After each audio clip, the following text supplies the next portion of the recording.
Hi there. Today we read chapter 11 of Enid Blyton's The Land of Far Beyond. In the last chapter, the group of 7 almost got tricked into visiting the House of Discontent.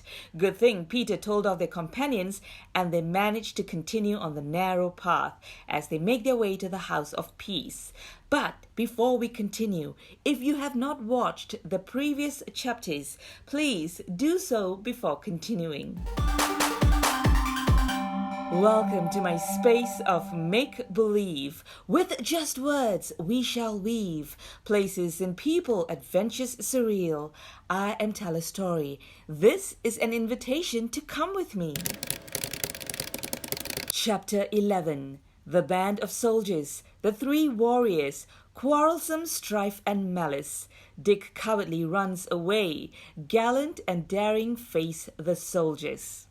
"We shall soon be at the House of Peace now," said Mr. Scornful, pleased. "We seem to have been looking for it for ages. It has such a nice name. I shall be glad to have a little peace after our night in the giant's castle, and after hearing all the hurtful, spiteful things those last 3 companions of ours had to say. I shall be gladder than anyone to get to the House of Peace," said poor Dick Cowardly, who had not yet recovered from his stay in the castle and was full of fears and frights. "Oh, cheer up," said Peter. "Things are never so bad as they seem." But Dick found it very difficult to cheer up. He walked on beside Mr. Scornful, bending beneath his burden, his eyes on the ground. Mr. Scornful had no patience with him.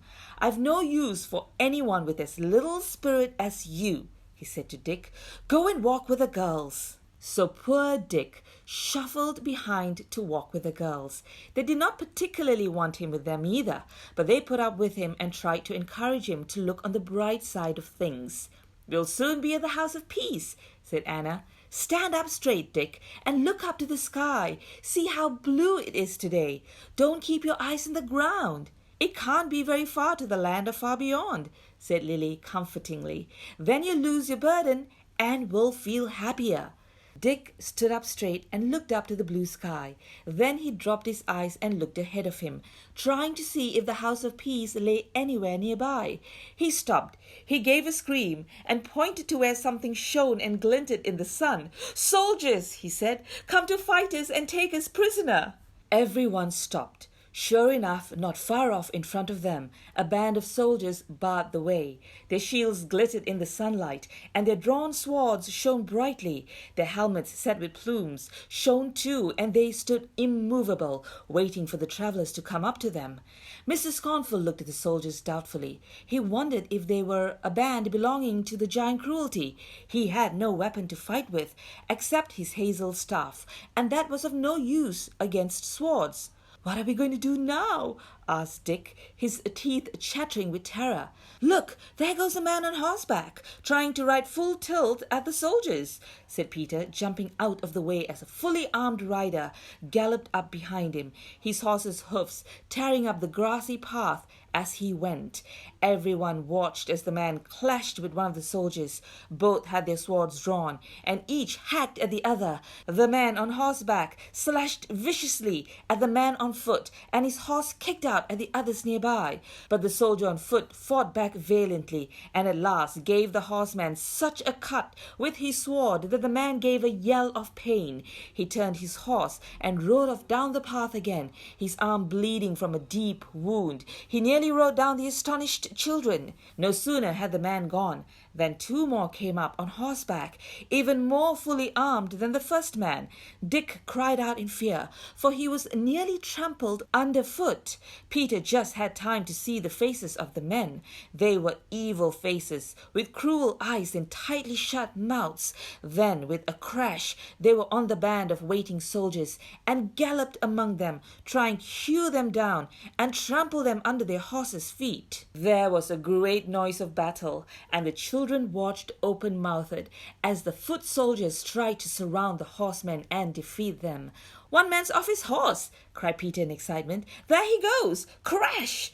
The man fell to the ground, his sword clattering beside him. 6-foot soldiers at once jerked him to his feet and led him away. The other man fought on, but suddenly his sword splintered into two, and he gave up the fight. He set his horse to leap right over the soldiers around him, and it rose into the air on its powerful black legs.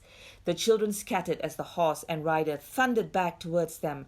The man hit out at them with his sword as he came by. Dick yelled with fear, for the tip of the sword went through his coat and slit it. Then the horse of the other man came by, eager to follow its companion. It was riderless, for its owner had been taken prisoner. Dick caught hold of the bridle. "I shall ride back on this horse," he said to the others. "I daren't stay here to face those soldiers. We shall be cut to pieces. We shall be taken prisoner. We shall be hauled off to the giant's castle." "But you can't ride a horse. You said you couldn't," cried Peter.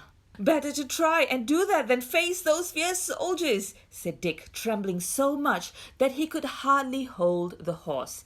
"Did you see how they slashed at the three riders? Did you see how they dragged off that man for their prisoner?"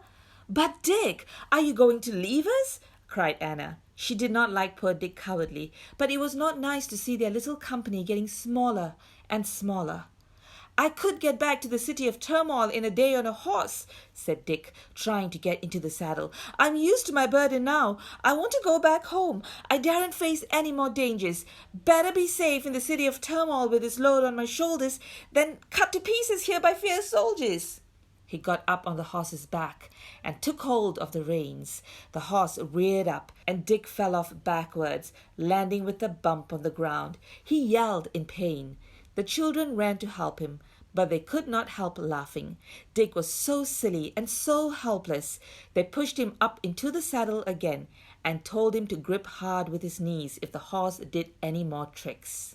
No sooner was he up in the saddle than the horse threw back its great head and neighed loudly. Then, with the terrified Dick clinging tightly to its back, it tore off at top speed down the path, away from the little company. They stood and stared after Dick and the horse, wondering where poor Dick would get to.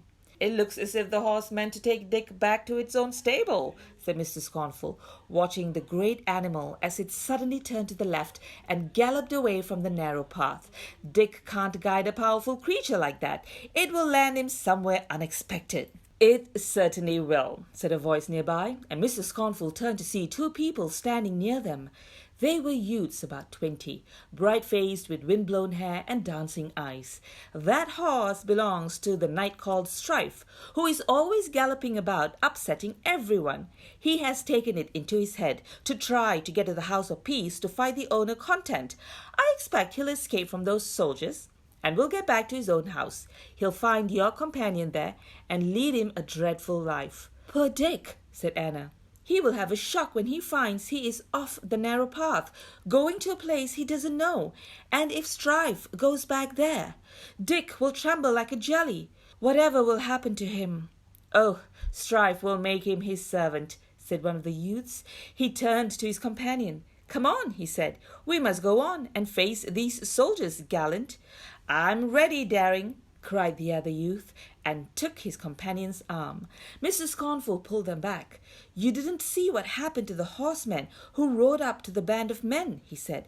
"Hadn't you better see if you can find a way around them instead of walking right into them?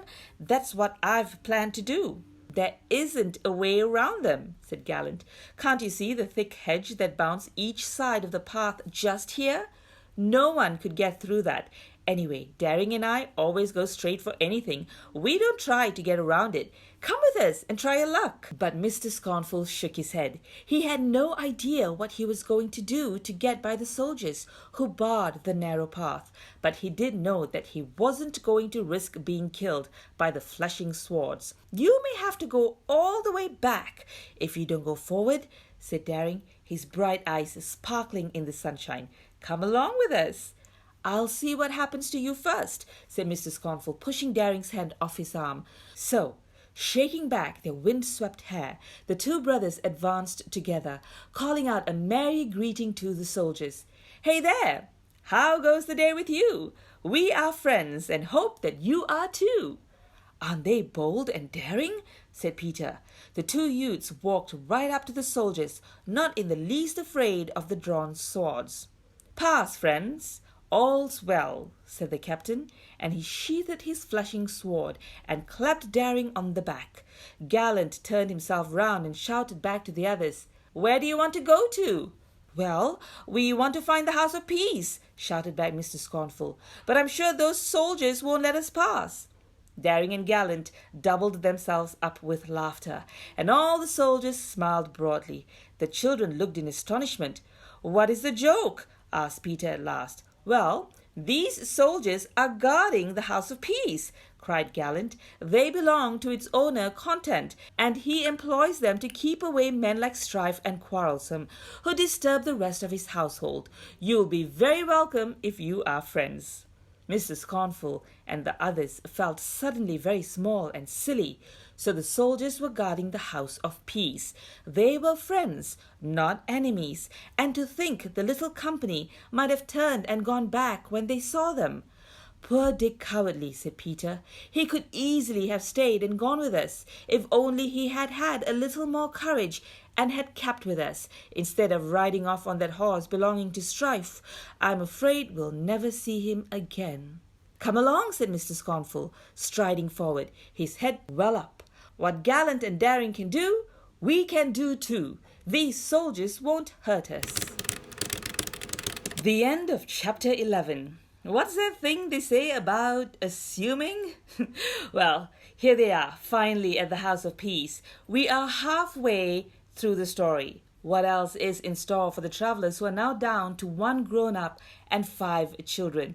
Hey, if you would like to read this book, search it up online as it is in the public domain. Otherwise, please join me in the next chapter. I would love to have you for company. Till the next time, go grab yourself a book, read, and let your imagination take you anywhere. Be anyone and do anything. And do share your reads in the comments. Would love to know. Thank you for watching, and goodbye.